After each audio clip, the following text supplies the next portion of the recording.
Next up, Lego 2K Drive for the Nintendo Switch. So I love all the Lego games, especially the earliest ones when those original Star Wars ones came out, which was the first one I played. Then it got into like Indiana Jones and stuff like that. I really like the format of those games where there was kind of like a world hub where you accessed all the levels from and stuff, and then you went into the level, played the levels. Um, Very simple, very able to keep track of in your mind. But eventually they got into these more open world things, like with the Lego Worlds, and now this Lego 2K Drive is very similar. It's just kind of chaos, which I don't like that. There's so many things to do and so many things to learn. I don't like that. I want a little more straightforward kind of shit. Still a good game, just not my exact cup of tea. So released in 2023, the story is you enter this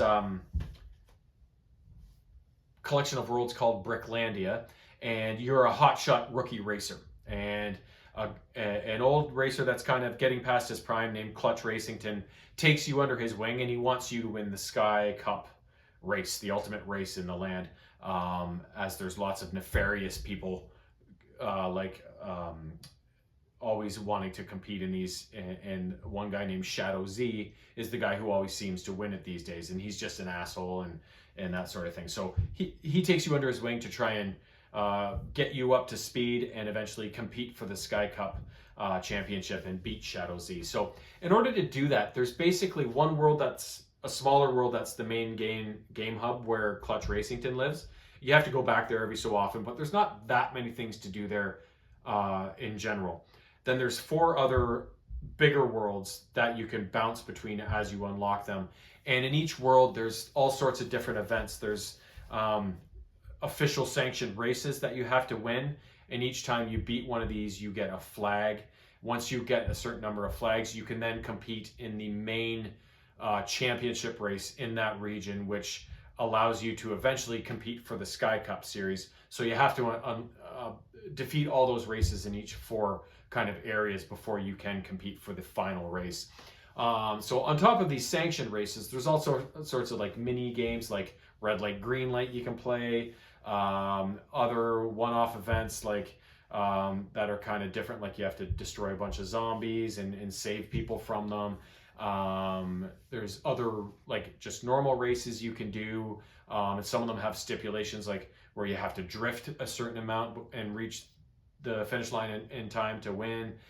So all sorts of different things. And by winning these events and races, you unlock different resources to purchase things.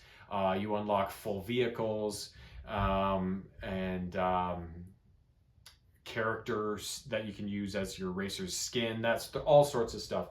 And you can go in and create your own vehicle. You can use other vehicles that you unlock in the game that are used by other characters in the game. And yeah, it's an overwhelmingly not complicated because it's still just racing, but there's just too much going on and not enough, like, oh, this is how you do things, right? So, but still a pretty cool game. I'm glad I played it. It's right near the bottom of my most liked Lego games list, right? Which it's hard not to like a Lego game. I love them all, but it's just obviously different levels of love, right? So good game. Just get it for cheap. That's all I would say. Next up, a giant piece of shit. Little League World Series Baseball 2022. God-awful game. I played about 3 baseball games in it and was like, no, I can't even. I got it on the bargain rack at Walmart a while back. Because normally, these types of Little League baseball games, the more cartoony, playing as kids, are usually really well done. They're so much fun. They're a little bit goofy.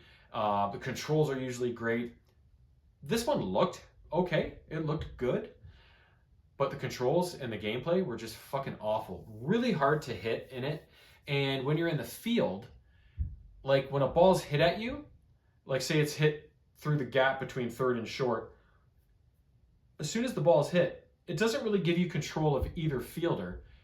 The control of a fielder doesn't come till the ball's almost at you or past you, and you got to guess as to which one it's going to give you. So half the time you're running the wrong way. Like you can't even make it out that easily, right? So there was just so many bad things about this game that I was just like, I can't even. I want to play through a season or a tournament, the various different modes they have, but I can't. Like, I play a game and it's literally fucking painful. So I was like, you don't win them all. I win most. 99% of my game purchases, I feel like I win, but you can't win them all. And this is a prime example of not winning them all.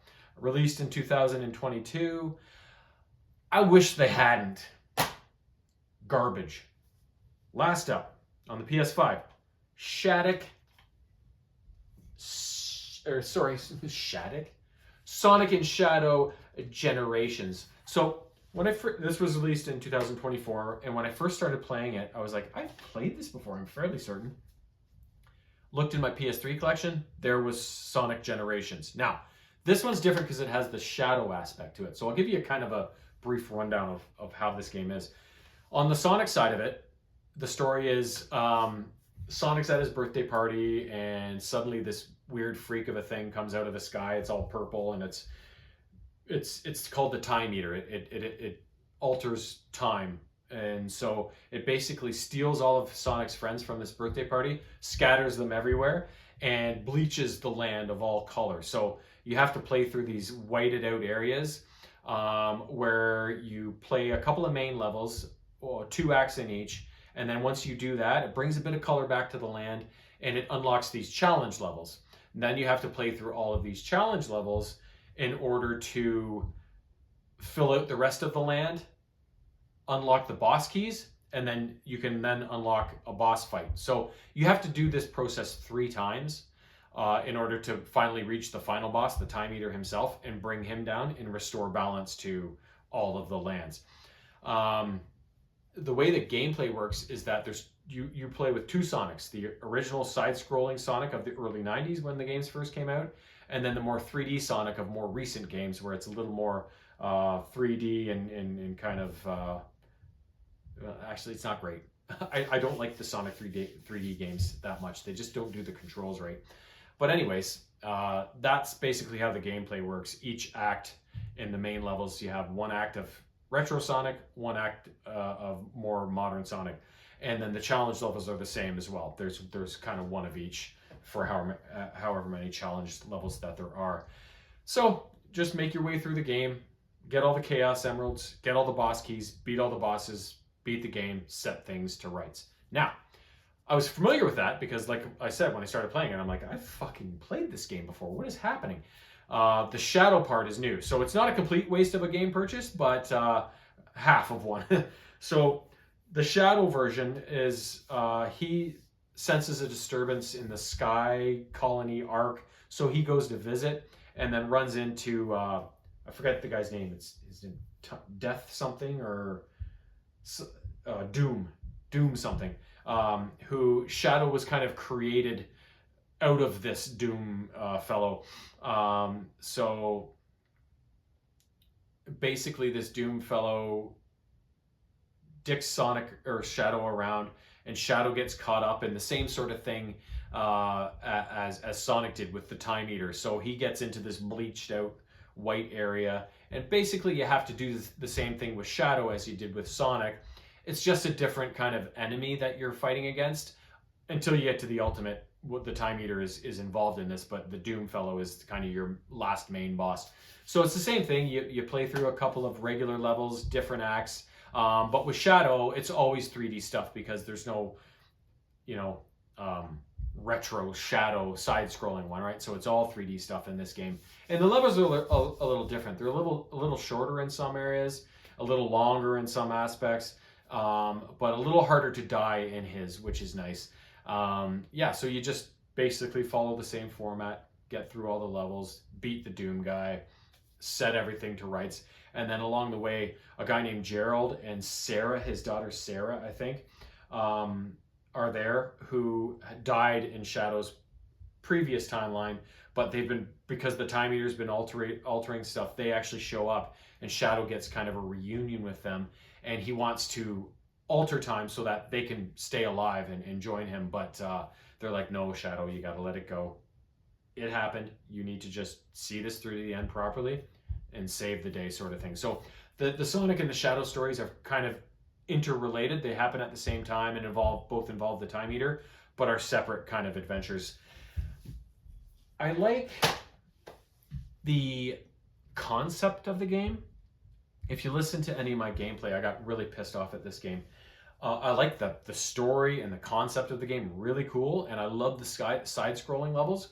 But the 3D levels, the controls on them are just so lacking. They're not absolutely terrible, but they're maybe 50% of what they should be, right? So you eventually can get everything done, but it's frustratingly hard sometimes in certain levels of those 3D ones where things just aren't working properly, and it just kind of sets you on edge a little bit. Let's just say I did a lot of yelling and screaming. So love the game on one hand, hate it on another. So I read reviews and most people seem to enjoy it to a certain degree. So maybe I'm just stupid and old and can't play games anymore. But I had a hard time with it, and it really ruined a lot of the enjoyment. So my advice to you is, if you like Sonic and you wanted to play it no matter what, I get it. I'm the same way, but I would wait and find a super duper cheap copy, because I wouldn't pay full price for a game that is kind of lacking in a very key element of gameplay, right? So, anyways, that's my 5 things. We had some good, we had some bad, we had some in between. But yeah, I'll start working on my next 5 and get back to you guys ASAP. Merry Christmas.